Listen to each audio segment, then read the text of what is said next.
Although the Boston Bruins won 51 games during the 2021-22 regular season, their first-round postseason loss, the Carolina Hurricanes, showed that they are not true contenders. Due to this, it seems time for general manager Don Sweeney to make a major addition to their roster. The Winnipeg Jets would be the perfect trade partner if he's aiming to complete a blockbuster trade this summer.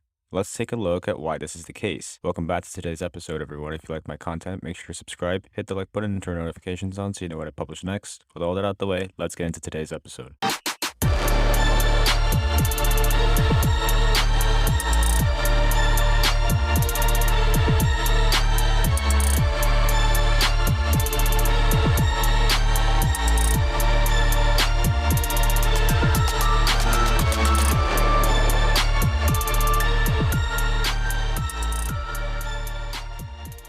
So I kind of made a video about Mark Scheifele a few months ago, and while speaking with reporters after the completion of the regular season, it seems that he was rather transparent. He's 29 years old, and he noted that he was contemplating his future with the team and needs to know what direction they're heading in, of course. And it's understandable to hear, as the Jets have missed the playoffs a year after they were swept by Montreal in the second round. And it's important to note that Scheifele has not made an official trade request. However, when looking at his recent comments, it is certainly possible that he will eventually. This is especially true if their general manager isn't planning on making the Jets contenders right now. So like Scheifele noted in the media, he's at the prime of his career, so he understandably wants to play for a team who will be competing for a Stanley Cup. However, after all these comments from Scheifele, it also seems that the Jets will at least listen to offers for him this offseason. With the star forward considering the possibility of playing elsewhere, Winnipeg would be wise to hear what other teams are willing to give up. He has a lot of trade value, and he has 2 years left on a deal and an affordable $6.125 million cap hit. Thus, they're in a position where they could take advantage of it. If Scheifele and the Jets decide that it's time for both parties to move on, the Bruins need to be major players in the sweepstakes. It's abundantly clear why this is the case. Since David Krejci's departure last offseason,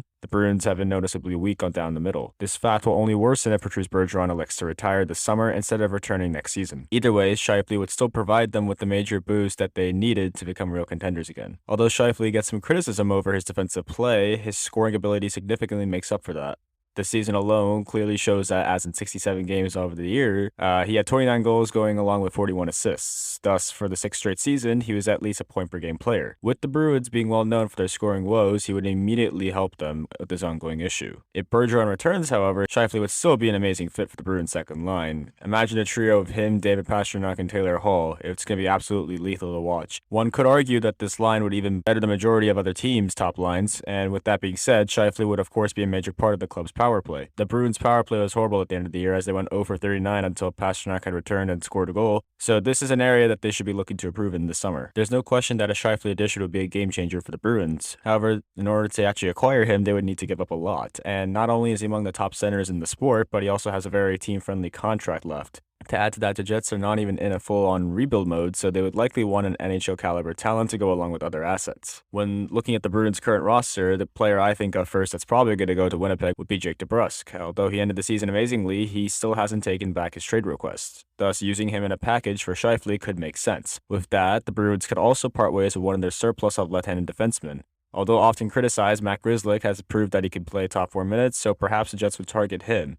Other potential fits include Mike Riley and Derek Forbort. Besides losing 2 roster players, the Bruins would have to part ways with their 2023 first-round pick to successfully land Scheifele. A top prospect of some kind would probably need to be the final part of the trade package as well, in my opinion. Fabian Lysell should be untouchable, but other prospects like Jackson Nika and Johnny Beecher would be worth trading if it means acquiring a top-flight center like Scheifele. Alas, this is something that we should pay attention to as the offseason gets underway. If Scheifele decides that he wants to change the scenery, the Bruins need to pursue him. They have the assets that could allow a blockbuster to go through, but would Sweeney be willing to pay the big price?